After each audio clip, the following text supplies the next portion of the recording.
Beast World issue 6 finds Peacemaker waking from the beatdown Nightwing gave him, removing his backwards facing helmet and lamenting how superheroes are always so morally superior when it comes to killing, but knocking someone out is fine in their book despite research showing that long-term side effects of repeated brain injuries can happen. Waller tells Peacemaker not to do anything stupid as elsewhere in the room, Raven confronts her demonic self, who says the hero didn't listen to the devil when he said a piece of her was missing. Hate puts her helmet back on and tells Raven that she is going to be what Raven was always meant to be. Raven protects herself and Nightwing from Hate's attack, telling Dick that she has to send him away to protect him. Dick is blasted back through a portal to the Titan's tower and Raven tells him to save the infected before Waller can kill them all, and he is not to send help for her, since Hate has the Helm of Hate and no one can help her. Dr. Hate agrees, saying that no one can help Raven, as she blasts out of the base with her. Nightwing tells Batgirl who Dr. Hate really is and how they need to not help Raven out in this fight. Barbara wants to help regardless, and Detective Chim wants to know what's happened to Waller. Dick reveals that of course Waller isn't going to be reasoned with this time, and he is unsure what her next move is, but they need to save the infected and save them now. Bobo hopes he's going to share his plan that he's been cooking up, and Dick wants to attract the spores by using Superman. Later on, John drops by the tower and Dick lets the animal Batman loose on him. Superman grabs Batman by the neck and the spore leaps from his body, but before Superman can destroy it, it is grabbed by the now human Bruce, who smashes the parasite into a green pulp on the floor. The weakened Bruce asks if he hurt Dick, but he tells him not to worry about it, since if the roles were reversed, Bruce would never let him accept responsibility for it, and besides, what is a little bit of light mauling between family? Dick fills him in on the plan, wanting to get Bruce medical attention before anything else,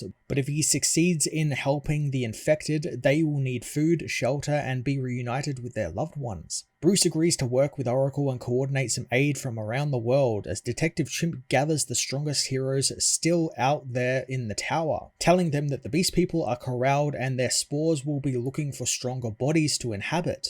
Garth thinks that they are being used as bait, and Bobo tells him that's exactly what they are going to be doing. Cyborg is concerned with the military still out there since the Titans did just hack them, and Batgirl tells him that Nightwing is handling it. Nightwing meanwhile goes to see the President in the White House, telling him of the situation they find themselves in. The President is only concerned with Cyborg hacking the US military, so how can they be expected to trust the Titans? Dick goes to remove his mask, wanting full transparency with the man, but the President tells him to leave it on, as he knows how important secret identities are to the heroes, and knowing it could put both of them at risk. He appreciates the gesture all the same, asking if Waller is really behind all of this.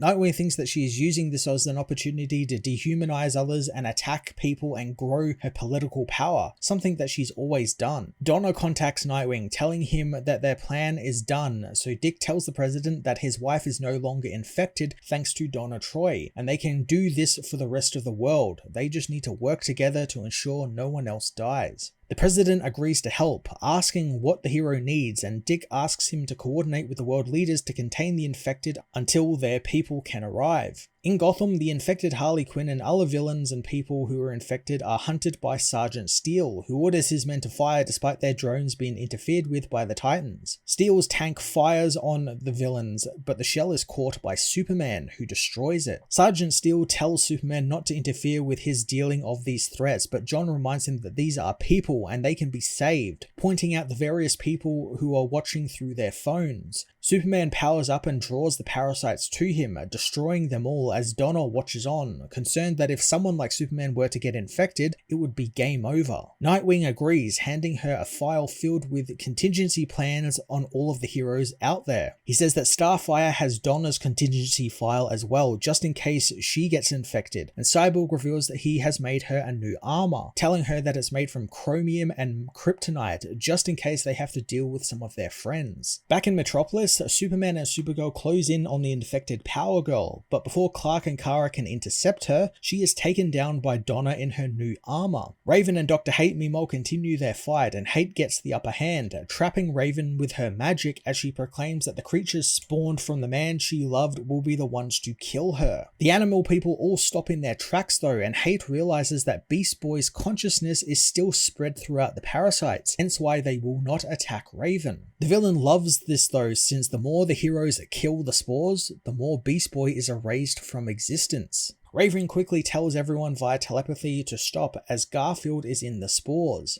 Nightwing calls off their missions as Cyborg works on bringing the spores to the Titans' tower. Superman begins luring the spores away from the city, luring the spores into one of Victor's boom tubes and bringing them to the tower, along with the other heroes' spores. Raven meanwhile tells Hate that she hasn't defeated them yet, since her friends are helping save everyone and reunite families. Hate still thinks there's time for murder, but Starfire's fiery arrival counters her claims. Starfire blasts the villain, not letting her finish her villainous monologue as she headbutts her, ripping the helm of Hate from her head. The villain comes for her helm, but before she can regain it, the Flash grabs it, speeding far away. As Wally runs, the helm tries to convince him to put it on and to sow chaos with it, but Flash doesn't really care for that, revealing that the problem with being able to think a lot faster than most people means that mind manipulation can't really keep up with him, and by the time the magical object realizes it can't, they are already melting. Wally throws the helm into a volcano, causing it to melt into the lava. Overcome with rage, Dr. Hate attacks Starfire, ensnaring her in her dark magic. Thanks to this distraction, Raven attacks her doppelganger, sending Starfire back through a portal so she can finally deal with her doppelganger alone. Starfire doesn't want to leave her friend, but Raven tells her to gather Beast Boy's pieces together. Raven confronts the demon, reforging her gem and telling the demon that it's time for her to return to containment. Hate refuses to be caged again, preferring to face oblivion than a prison. Later at the Titans' tower, the team wait for Raven to return in order to deal with the parasites. A portal opens up and the team ready for another fight, but Raven returns, revealing that she has captured Hate and sealed her back in the gem, affixing it back to her forehead. Superman tells her that they have every parasite contained in the tower, and hopefully together they will find a way to turn it back into Beast Boy. Batgirl signals the others that something is happening as the spores begin to merge together, forming back into Garfield Logan.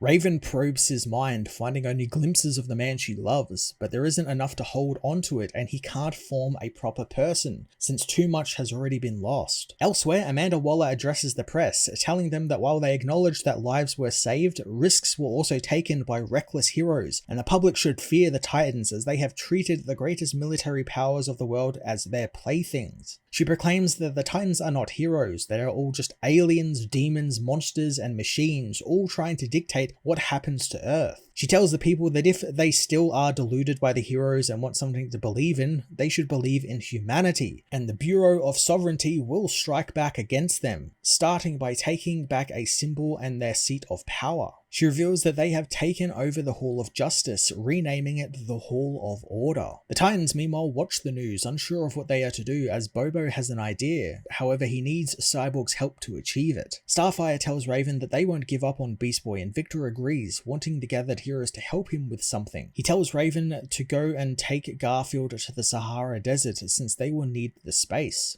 Cyborg and the other heroes head through a boom tube, and later in the desert, they bring back the arm Garfield lost during his original fight with the Necrostar. As the Superman family work on defrosting the frozen tentacle, Cyborg and Bobo explain that if Sea Stars can regenerate from a single arm, then maybe Garfield can as well. Donna ties her lasso around the tentacle and around Beast Boy, willing them to come back together as Garfield's body explodes with the power of the green, consuming the giant tentacle and leaving him unconscious. A little while later, Raven wakes him, finding that Garfield has come back to her. He asks the heroes if they had won the day, and his gathered friends and family tell the hero that they did. Later in Raven's Ruby, it's revealed that Raven was the one who was trapped in the Ruby, not her demonic self, who has taken her role on the Titans. Hate hushes her heroic counterpart, telling her that she is the only one who can hear her, and her friends don't even know that she is gone.